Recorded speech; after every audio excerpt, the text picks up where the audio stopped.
மேற்கொண்ட முக்கிய நடவடிக்கை காரணமாக தற்போது ஜெர்மனிக்கு பாதிப்பு ஏற்பட வாய்ப்பு இருக்கிறது. அது மட்டுமல்ல, சர்வதேச அரசியல்ல மிகப்பெரிய பாதிப்பு ஏற்படுத்தும் வகையில ட்ரம்பினுடைய நடவடிக்கைகள் அமைந்திருக்கிறது.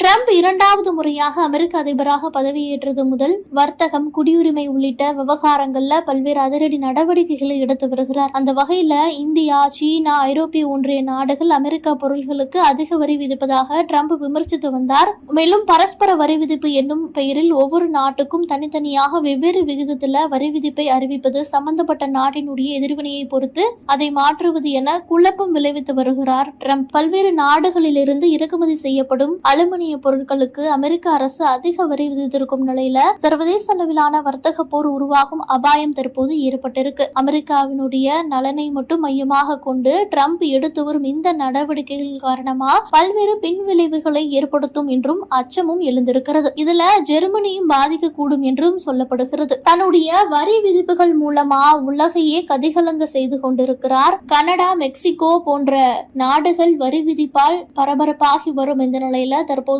ஜெர்மனியிலும் ட்ரம்பின் வரி விதிப்புகள் குறித்த செய்திகள் கவனம் ஈர்த்திருக்கிறது. ட்ரம்பின் வரி விதிப்புகள் காரணமா ஜெர்மன் பொருளாதாரத்திற்கு பாதிப்பு ஏற்படக்கூடும் என ஜெர்மனியின் மத்திய வங்கியின் தலைவர் கூறியிருக்கிறார். ஜெர்மனியிடமிருந்து இறக்குமதி செய்யும் பொருட்களுக்கு அமெரிக்கா வரிகள் விதிக்குமானால் அது ஜெர்மனியில் மீண்டும் ஒரு பொருளாதார மந்த நிலைக்கு வழிவகுக்கும் என கூறியிருக்கிறார் ஜெர்மனியினுடைய மத்திய வங்கியின் தலைவர். ஏற்கனவே கடந்த 2 ஆண்டுகளாக ஜெர்மன் பொருளாதாரம் வீழ்ச்சியை சந்தித்து வரும் நிலையில தற்போது வரிகளும் விதிக்கப்படுமானால் இந்த ஆண்டிலும் ஜெர்மனியில பொருளாதார மந்த நிலை ஏற்படும் என கூறியிருக்கிறார்.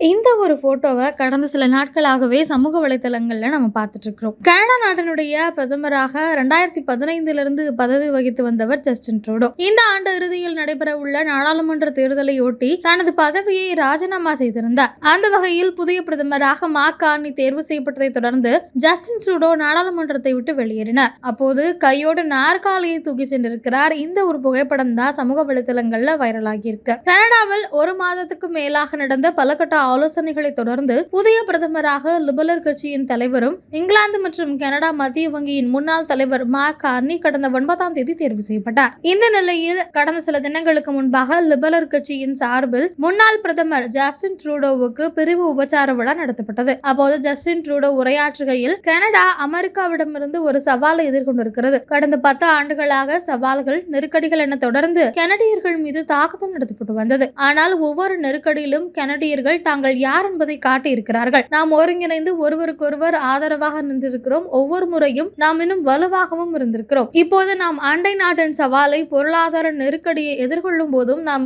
யார் என்பதை பெருமையுடன் அடையாளம் காட்ட வேண்டும். நம் நாடு எப்போதும் ஒரு பெண்ணின் தேர்ந்தெடுக்கும் உரிமையை பாதுகாத்து வரும் நாடு. முடிந்தவரை ராஜதந்திரமாக செயல்படுவோம். போராட்டம் தான் முடிவு என்றால் அதற்கும் தயாராக இருப்போம் அப்படின்னு நிறைய விஷயங்களை பேசியிருக்காரு. அதே போல நான் கனடியன்ஸை என்னைக்குமே ஏமாத்தல, அவங்களுக்கான எதிர்காலத்தை வடிவமைப்பேன் அப்படிங்கிறதையும் நான் நிரூபிச்சிருக்கேன் அப்படின்னு உணர்ச்சி வசப்பட்டு அழுதுபடி உரையாற்றியதுடன் விடைபெற்றார். அதன் பிறகு நாடாளுமன்றத்திலிருந்து வெளியேறினார். அப்போது அவர் தனது நாற்காலியை எடுத்து சென்றுள்ளார். கையில் நாற்காலியை வைத்துக் கொண்டு நாக்கை வெளியே நீட்டியபடி புகைப்படத்துக்கு போஸ் கொடுத்திருக்கிறார். அந்த புகைப்படம் சமூக வலைதளங்களில் வைரலாக பரவி வருகிறது.